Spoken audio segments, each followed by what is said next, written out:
নমস্কার বন্ধুরা, আমাদের রান্নাঘরে সবাইকে স্বাগত। আজ বানিয়েছি ভেন্ডি আলু দিয়ে দারুণ সুন্দর একটা মুখরোচক রেসিপি। আশা করি তোমাদের এই রেসিপিটা ভীষণ ভালো লাগবে, আর ভালো লাগলে দেখার পর অবশ্যই একটা লাইক করো। তো চলো দেরি না করে কিভাবে বানিয়েছি সেটা দেখে নিই। প্রথমেই আমি এখানে 250 গ্রাম ভেন্ডি নিয়েছি। ভেন্ডিগুলোকে ভালো করে ধুয়ে পরিষ্কার করে ডুমো ডুমো করে কেটে রেখে দিয়েছি। এখন গ্যাস অন করে দিয়েছি, কড়াই বসিয়ে দিয়েছি আর 2 চামচ সর্ষের তেল গরম করতে দিয়ে দিয়েছি। তেল গরম হয়ে গেছে আর এখন 1 চামচ আমি কালো জিরে ফোড়ন দিয়েছি।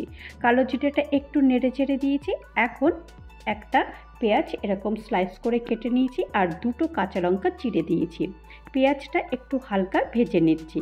পেঁয়াজ হালকা একটু ভেজে নেওয়ার পর এখানে আমি ডুমো ডুমো করে এখানে 2টো আলু এরকম ছোট ছোট করে কেটে নিয়েছি।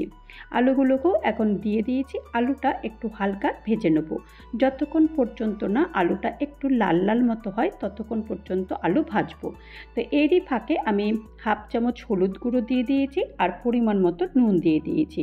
নুন হলুদ দিয়ে ভালো করে আলুকে মিশিয়ে দিয়ে ঢাকনাটা বন্ধ করে দেবো যতক্ষণ পর্যন্ত না আলুটা একটুখানি সেদ্ধ হয়।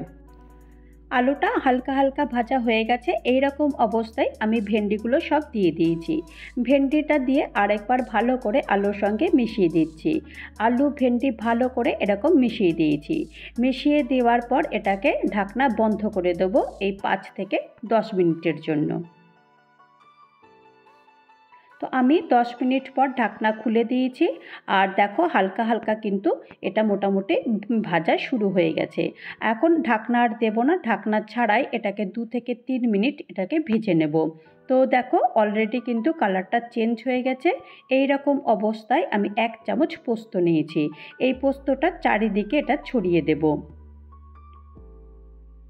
পোস্ত দিয়ে দিয়েছি, আরেকবার ভালো করে এটাকে মিশিয়ে দিচ্ছি।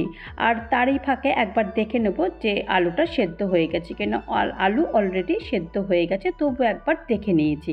তো আরেকবার ভালো করে এটাকে মিশিয়ে নিয়ে তো চলো এটাকে সার্ভ করে দেখাই রেসিপিটা কেমন হয়েছে। তো দেখো দেখতে কতটা সুন্দর হয়েছে। আর এই রেসিপিটা শুধুমাত্র যে ভাতের সঙ্গে ভালো লাগে তা নয়, রুটি লুচি পরোটার সঙ্গেও ভীষণ ভালো লাগে খেতে। তো তৈরি হয়ে গেল আমার ভেন্ডি ভাজির রেসিপি। এই রেসিপিটা যদি তোমাদের কারোর ভালো লাগে তাহলে অবশ্যই একটা লাইক করো, কমেন্ট করো, পারলে আমার চ্যানেলটা সাবস্ক্রাইব করে আমার পাশে থেকো। আর যারা নতুন বন্ধু হয়ে আমার চ্যানেলে ভিজিট করেছো তাদেরকে অজস্র ধন্যবাদ। আর যারা এখনও পর্যন্ত আমার চ্যানেলটা সাবস্ক্রাইব করোনি তাদেরকে অনুরোধ করব চ্যানেলটা সাবস্ক্রাইব করতে। ভালো থেকো, সুস্থ থেকো, নমস্কার।